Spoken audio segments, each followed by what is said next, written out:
Well, all eyes are now on Kamala Harris as she prepares for the final stage of selecting a running mate. The list of potential Vice President candidates has been narrowed down. Pennsylvania Governor Josh Shapiro, Minnesota Governor Tim Walz and Arizona Senator Mark Kelly are the frontrunners. For more analysis, Planet America co-host John Marin joins me now in the studio. Hi there, John. Now, we know that with Roy Cooper and Gretchen Whitmer out, the field has narrowed, and I just mentioned those three people who it's firming on. Can we just start with the Pennsylvania Governor? What would Josh Shapiro bring to the ticket as a VP running mate?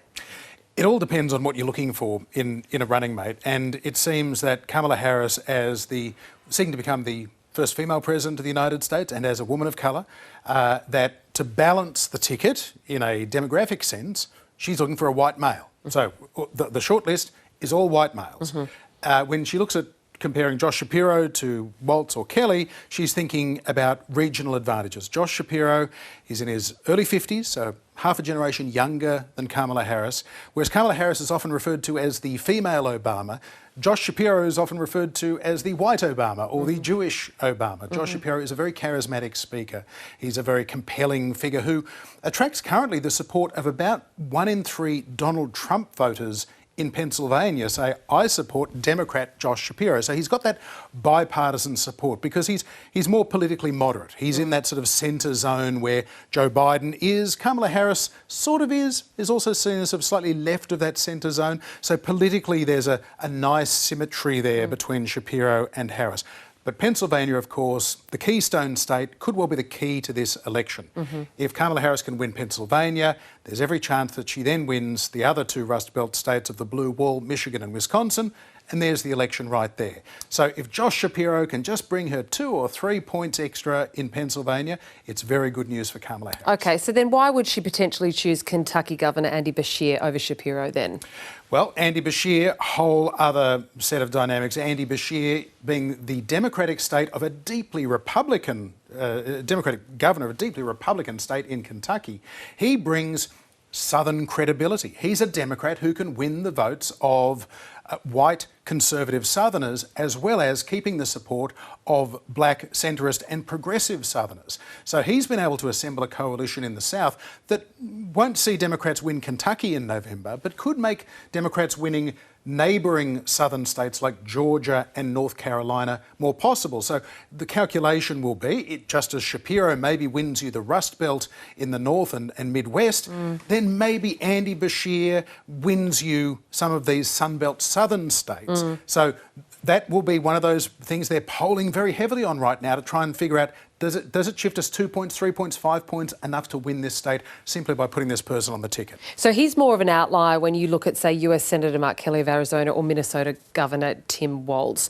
What would both of those offer the ticket? Mark Kelly is the senator from a border state in Arizona. He's good. He's seen as being good on immigration issues. He's being somebody from that part of the west of the United States. He's generally seen as being more of a. He inherited John McCain, well, he won John McCain's Senate seat. So he's got this kind of independent frontier kind of edge to him. He's also a former astronaut, Navy combat pilot. He's married to former Congresswoman Gabby Giffords, who was shot in the head and nearly killed when she was a member of Congress at a constituent event more than a decade ago. So Mark Kelly, there are lots of compelling things about his life story, about who he is, who he's married to, what he represents, what he's achieved. He's good on foreign affairs as well as on immigration and border security. He's not as charismatic, though, as someone like Josh Shapiro or Andy Beshear for that matter. Do you want your VP to be overly charismatic? You want him to be just charismatic enough, but you're right. And with Kamala Harris, arguably you have star power at the top of the ticket. She is a compelling personality. Whether you think that she's qualified for the job, experienced enough for the job, you can't deny the fact that she is an engaging personality, and that's always been this thing about Kamala Harris. She's got this X factor, this rock star kind of air that particularly younger voters seem to be attracted to. Older voters still say, I'm not sure about Harris, I'm not sure she's got the experience. So if Democrats feel they need to plug that perceived experience gap or provide somebody who's a little more conservative than her to reassure those older voters, then Mark Kelly could come into the calculation, as could Tim Walz. Tim Walz, not hugely well known. Governor of Minnesota, which is a typically Democrat, sort of liberal progressive state right in the Midwest of the United States. It's always been a bit of an outlier, more left-wing than a lot of the Midwest. It's where Walter Mondale came from, Hubert Humphrey came from, these progressive icons in America. Tim Walz is fascinating. He's been a very progressive governor while also being seen as, he's a gun owner, he's a hunter, he's a former military man himself, he's a former school teacher. He has got this sort of rural, small-town background to him that is very different from the sort of liberal, progressive, left-wing elites that a lot of people identify with the Democratic Party, and which Republicans are trying to say, well, Kamala Harris, she's from Oakland, California, she's another one of these coastal liberal elites. She's not really in touch with the real America of small towns and farming belts. OK, what is the timing of all of this? When are we likely to know who she picks?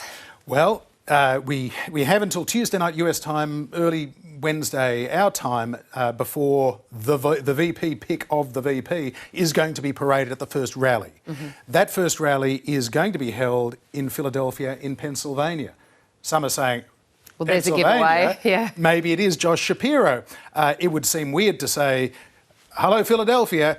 Here's Mark Kelly from Arizona, my new VP. That would be a bit weird.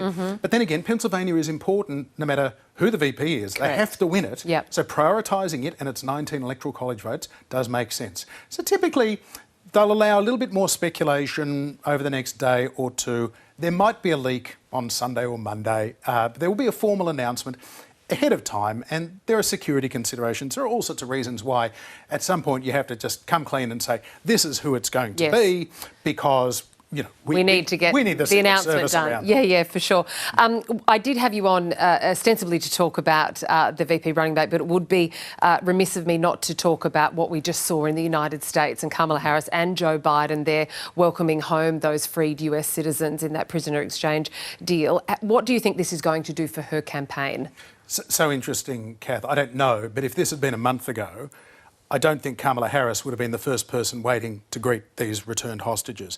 This was a PR favour for Kamala Harris to say she is ready to be president. She's ready to meet these moments when the president is the greeter-in-chief, the consoler-in-chief, the diplomat-in-chief. This was a diplomatic victory for Joe Biden. There is no doubt about it. And Kamala Harris heaped praise upon her boss, saying that this goes to show just how important diplomatic skill in the American president is. A kind of a not too subtle swipe at Donald Trump there. So Kamala Harris being elevated into this moment.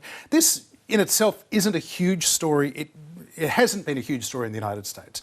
The pictures of the return to Joint Air Force Base Andrews has become, late at night in the United States, a big photo opportunity that a lot of Americans will wake up to tomorrow on their breakfast news, and they will see that. But this hasn't been like the Iran hostage crisis of 1979-80, where Americans were tying ribbons around trees for every day the 50-plus hostages were being held in Tehran. And ultimately, that hostage scandal, then President Jimmy Carter's first failure in a military rescue attempt when those helicopters were shot down and then they couldn't negotiate the release of the Iranian hostages, that really doomed Jimmy Carter's presidency. And it was on the day that Ronald Reagan took power in January 1981 that the Iranians said, here, we're freeing the hostages. It was a final snub to Jimmy Carter. So that Biden has, and bear in mind Biden was a senator at the time, so that he has secured the release. This adds to his legacy. Donald Trump is already complaining that they did a bad deal, they gave up too much in return for these people, I wouldn't have given them anything, but at the end of the day, that makes him look a little bit small, and it makes the man in charge, Joe Biden, look at least competent to continue until next January, which is important because there are still, after pulling out of the election, there are still questions as to, is Joe Biden up to the job? Well, he put this deal together. He convinced the Slovenians and the Germans in particular that they had to give a little that was not in their national interest to help America's national interest. He drew on the goodwill that Biden has with allies to get this hostage deal done. That takes work, and Joe Biden can take credit for that. Just with respect to how the Americans will respond to how both the Democrats and Republicans use this, you mentioned that it will buoy Kamala Harris, you would imagine, that when she goes forward, and add to Biden's legacy, and how Donald Trump will in fact use it to say it was a bad deal. Is there any other way that the Republicans might look at this narrative and frame it, and how how then that might respond, how the American voters might respond to both of those? Well, in the past, they've criticised when money that was rightfully Iranian money was returned to them in a previous hostage deal with the Iranians. They criticised the amount of money. They gave $6 billion to the Iranians. They're now spending it on rockets that are going into Israel. That wasn't true. It was Iranian money that had been frozen, but that didn't matter. In the same way, we're hearing criticisms of the KGB or Kremlin sniper who committed an assassination in Germany, who's now been sent back literally into the arms of Vladimir Putin, just as we saw Evan Gershkovich hugging Joe Biden and Kamala Harris. We've seen this Russian assassin being hugged by Putin in similar scenes on a tarmac in Moscow. So that will be used as a way of saying, well, you just gave Putin everything that he wanted. He got a stone-cold killer back who's now a threat to the rest of the world all over again. One assassin. So they'll no doubt try and diminish the prestige that Biden or Harris can try and gain from all of this. But whether that has a major impact, given that this was not a headline news story until we got the scenes that we saw today, which are very moving, it wasn't really a priority in many people's minds. Yeah.